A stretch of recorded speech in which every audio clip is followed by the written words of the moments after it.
Lock in. It's last call. Just like every other Monday evening, it's Caden, Colford, and Jake Helton on to talk UINDY sports, NBA, NFL since offseason, but we're still talking Colts and just about everything else sports-wise here in Indy.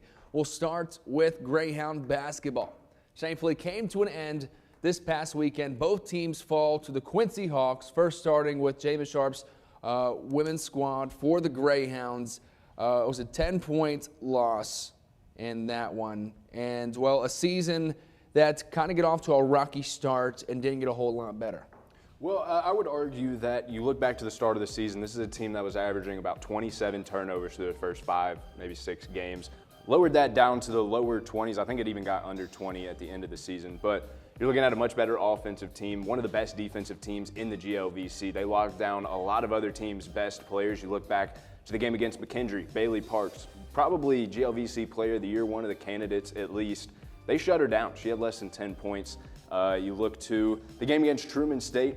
They came in, had a game plan, didn't necessarily go the way they wanted, but you play a solid game, you put yourself in places to win. It just comes down to, can you win those close games? And unfortunately this season, those ones just didn't fall in way of the Greyhounds. But unfortunately, you are going to be saying goodbye to one of the best players to come through this school in Ilana Wells, and a 1,000-point scorer. Really the intangibles she brought to this team, the aggressive drives, the three-point shooting, an electric player, brought a lot of energy to this team. But if you're Coach Sharp, you're returning quite a bit. And one of my favorite players on this team that's coming back next year will be Jalen Murray. I think you turn her into a sniper from the three-point line. She's got that mid-range, looking very, very good. You look at Haley Gilbert as well. She'll be a strong big man. I think now that Coach Sharp has a full season to come in and recruit, a lot of people don't think about that. Her and Hetty both came in later into the offseason, didn't get necessarily a full offseason to recruit. So I think we're looking at 2 different squads next year, and I think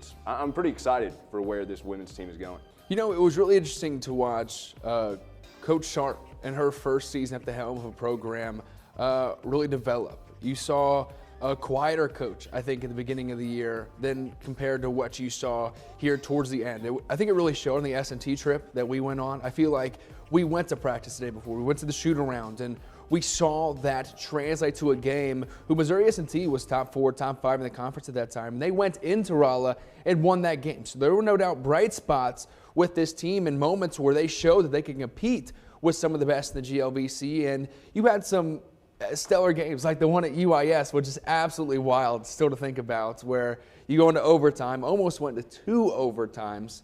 But it was a team that was a lot of fun at times to watch, and then they'll have a chance to go back to the drawing board and work something up this season. But again, we do need to recognize Ilana Wells, as you did, to be able to watch her for 3 years of Greyhound basketball, something special, and it was a lot of fun. Yeah, she ended her season with 18 points, 9 turnovers, not necessarily a great stat, but you look at her scoring ability, she really brought an aspect to this team that none of the other players could have done. Also, you look at Amira Sapender, you're going to be losing her on top of that. That's a lot of defense going from, I feel like she was the best defender in the GLVC this year by far. Really no argument there.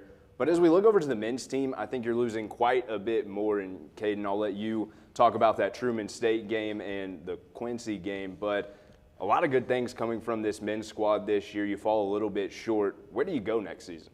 Well, you have Deshaun Jackson coming back. That was the guy that you were looking to for a lot of your offense this season, but you do lose a guy like Brody Whitaker. You lose a scorer, and Zach Schul, Dylan Ingram, also a senior, and Grant Diskin, another guy that's going to step off the roster. And you look at that, that's a lot of your production, a lot of your usage, a lot of where the ball was, really. So it'll be a big adjustment. You're definitely seeing a lot different of a team coming into this offseason, coming into your camp next year, and inevitably into the season, right? But it should be a lot of fun to watch Coach Hetty do what coaches do.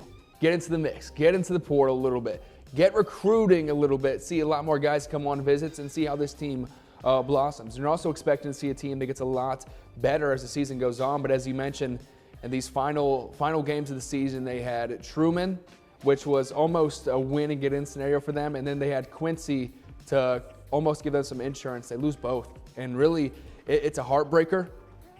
Truman came down to a final second shot. Deshaun Jackson had the look, And I think that Greyhounds take that shot 10 out of 10 times, just happened to not go down. I had all but screamed it was good on the radio, but sometimes the ball doesn't roll your way, and that kind of sums up how the season went for the Greyhounds. Ball just happened to roll out.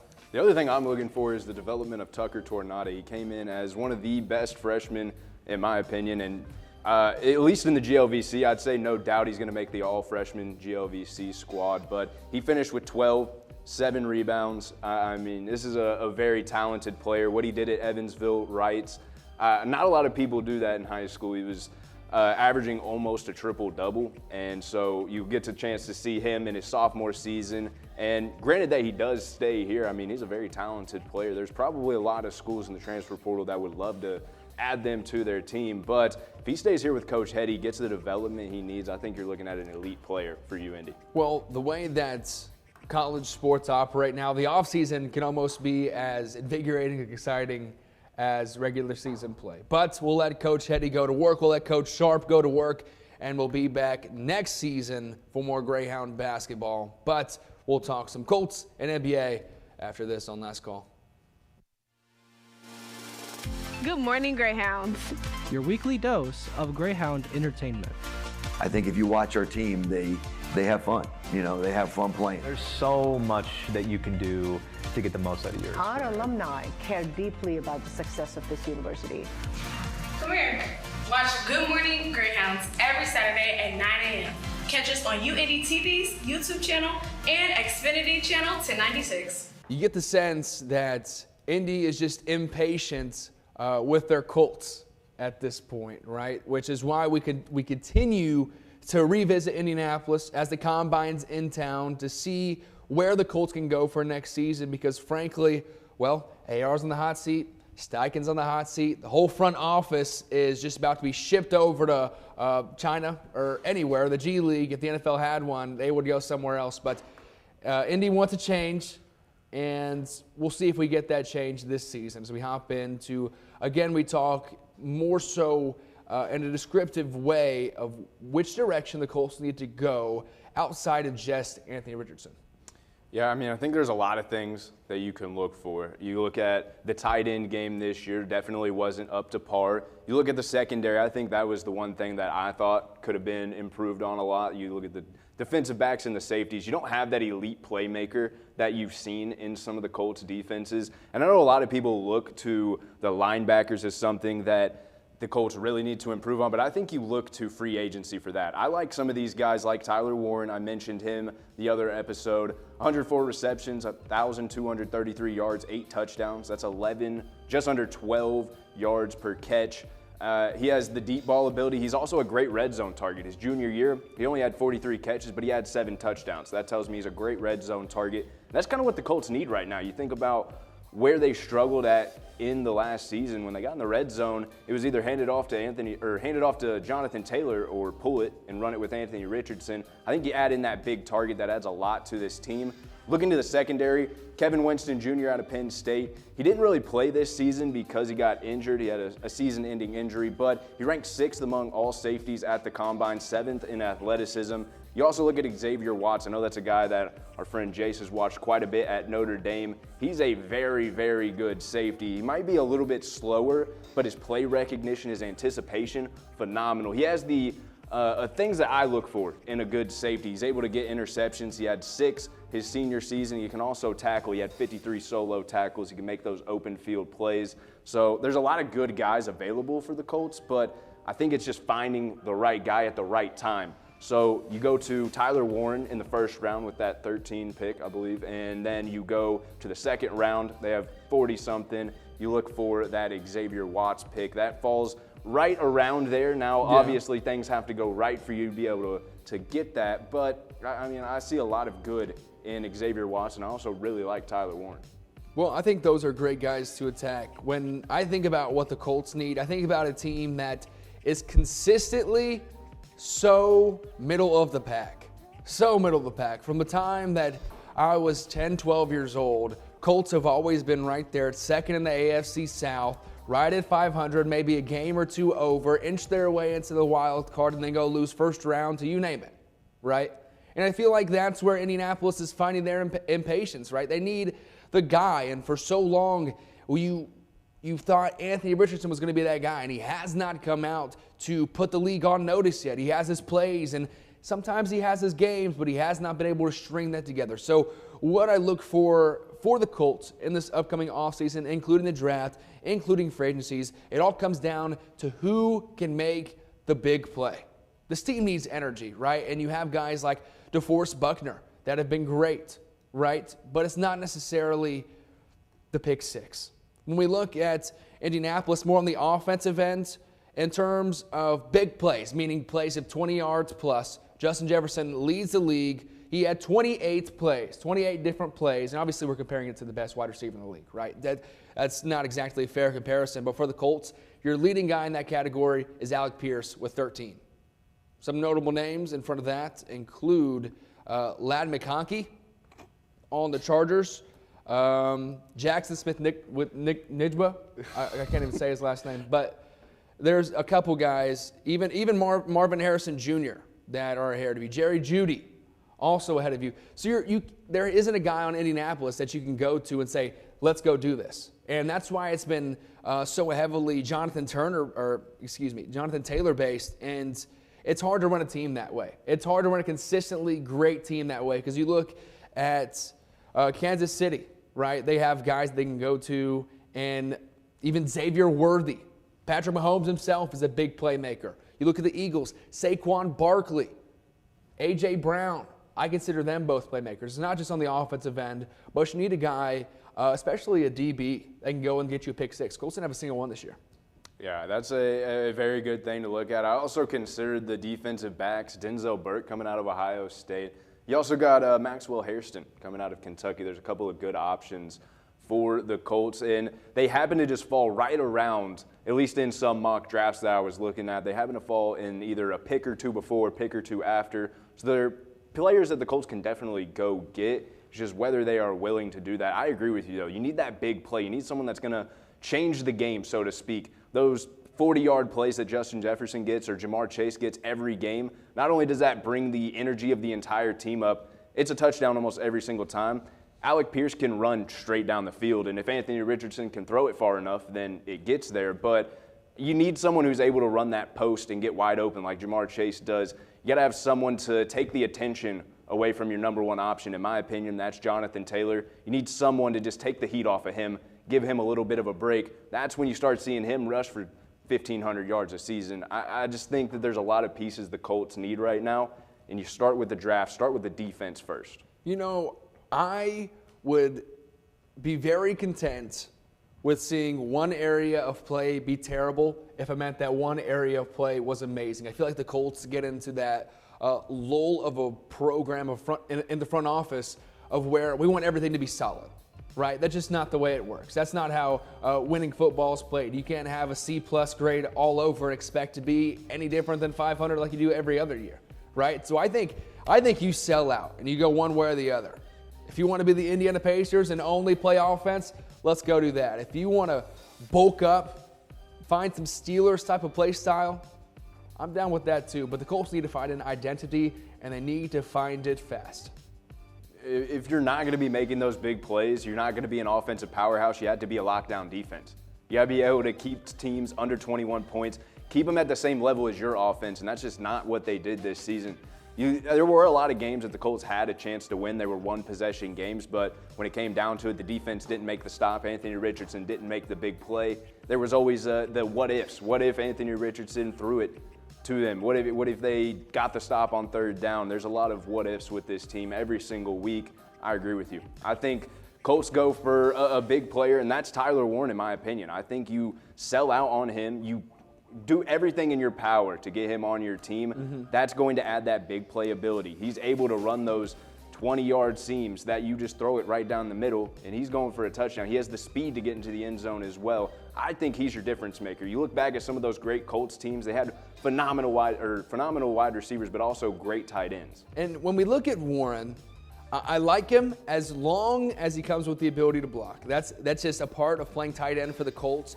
You look at the tight ends that have succeeded for the Colts. Jack Doyle, at his best, I loved him.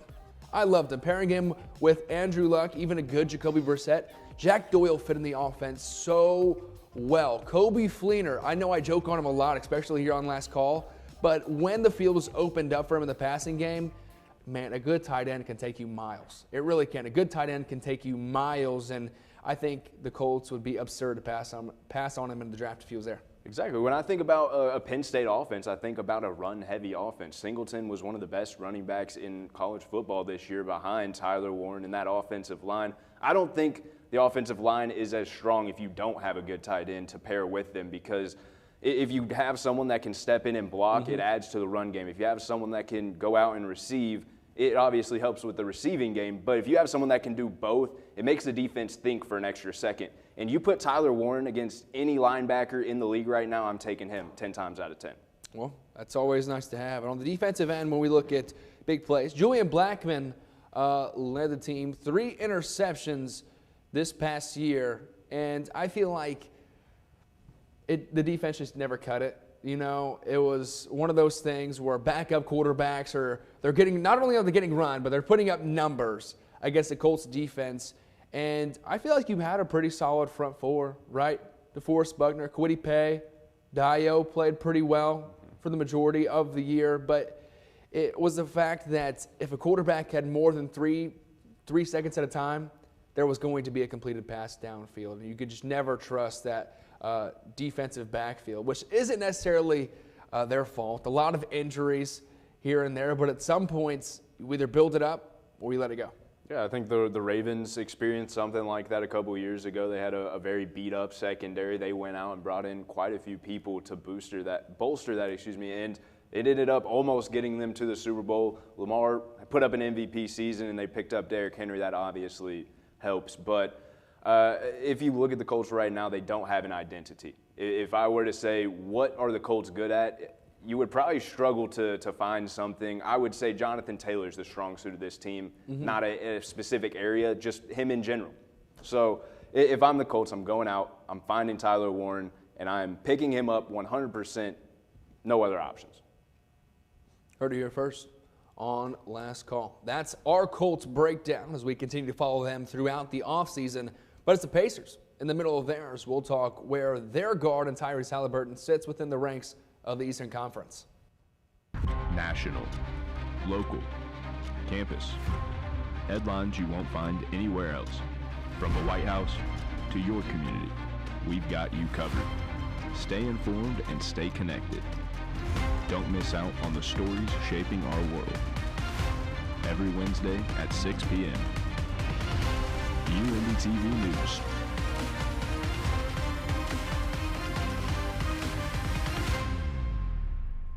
Pacers fresh off a win over the Chicago Bulls, 127-112. They're 34-25, and as we take a look at them in the East, they're 5th, tied in record with Milwaukee. Pacers in 2025 are playing a great game of basketball. For whatever reason, teams are really struggling to keep up with the Pacers, and Tyrese Haliburton in his last 6 games, Jake, has been amazing. Well, I have one thing to say to that. I think it's because of this bench. It was something that they mentioned. Aaron Nesmith had 27 points last night against the Bulls, but I feel like you see that every single night. There's someone different on the bench that steps up and has the 20-point outburst of scoring that helps them get to the wins, especially in the games where Tyrese Haliburton doesn't necessarily have 20, 30 points. Now, we will get into his last 6 games in just a second, but this team shows spurts of being a great team. I see what I saw last year that made me believe they could win an NBA championship. But there's also times that I see them and I'm like, that's a bottom of the barrel team. That looks like a crap team that I would not watch for longer than 5 minutes. But you can't have that inconsistency if you want to be a team that's competing for an NBA championship, because in a game of 7 or a series of 7, you got to be able to win 4 games. If you can't play 4 good games in 7, then obviously you're not going to win, and that's what we saw against Boston. They had 4 bad games. They were out immediately. And I feel like I fall into the trap of holding the Pacers to an unattainable standard, not allowing them to have bad games, right? Because even as you mentioned, the best of the best have them. Boston has them. Cleveland has them. Los Angeles, the Lakers, of course, have them. Dallas, for sure, has had a couple. And you look at those and you relate it to the Pacers, what makes them so well right now, what helps them do so well right now is the fact that they're moving the ball a lot better. You know, a lot of it last year was Tyrese Haliburton and Pascal have to have a great game or else you're not going to see W on the board. But now as you start to move the rock around, it's not 15 seconds of Siakam with his back to the basket anymore. It's swinging it around the arc. You've filled the lineup with some shooters. Obi Toppin's really gotten a shot on him as of late, and I feel like that helps with the brand of offense that you want to play, the brand of basketball that you want to play. A full team that can do a little bit of everything. I mean, it's fun to watch for one, and it's also starting to win on a consistent basis. There's a lot of good things, but I think there's also a lot of bad things that you had to look at when you look at this team. The big men, Miles Turner's averaging 6.5 rebounds per game. Thomas Bryant, the backup center, is averaging 4. That's not going to win you a championship if you don't have at least decent big man play. Miles Turner can come in and score his 15, 20 points a game, but that doesn't necessarily help with the rebounding. When you're relying on other people other than your big guy, Pascal Siakam is the leading rebounder on this team with 7. That's not an effective way to play basketball. So you get them up against a team like maybe the Nuggets, who have a Jokic. Who's going to guard him? I don't think Miles Turner is the best choice in guarding a Jokic. I don't think he's the best. Sounds like 4 quick fouls is what it sounds like. Exactly. So when I look at this team, I also look at the fact that they struggle with the top 5 teams. They haven't beat Boston. They were 1-1 against Boston, 1-2 against the Knicks, blah, blah, blah.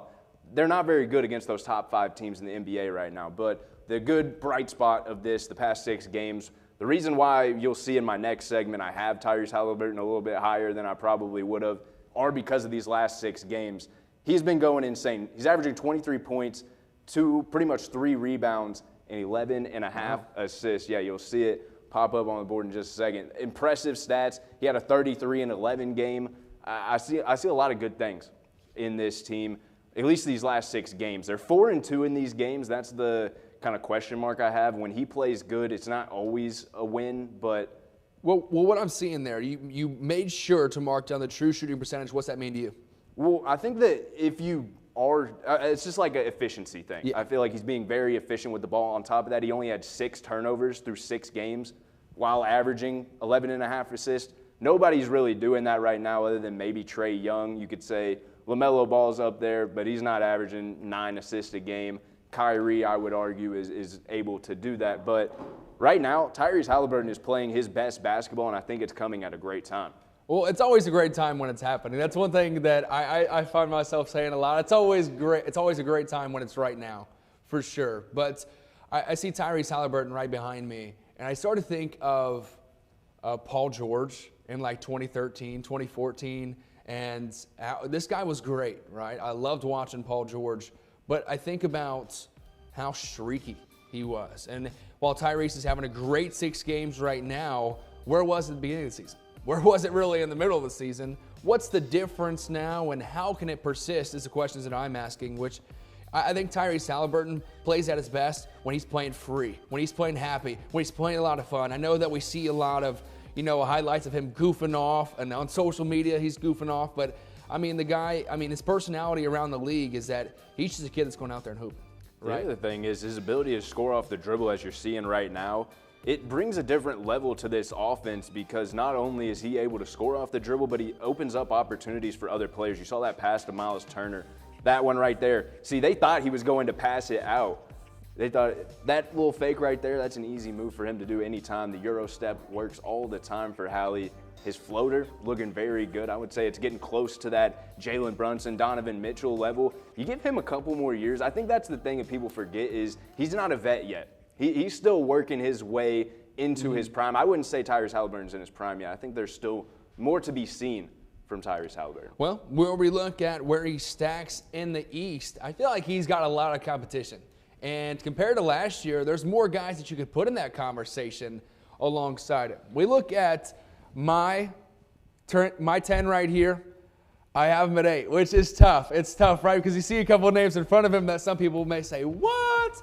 But Trae Young's been the best player on his team for 4 or 5 years now, it seems like. Trae Young, whether he's super efficient or not, he's going to be consistent in the way that he comes out, scores, and provides to his team. I feel like Trae Young, is the Atlanta Hawks. And when we talk about a value to a team, that's the only reason that I have guys like him and Hero above Tyrese Haliburton.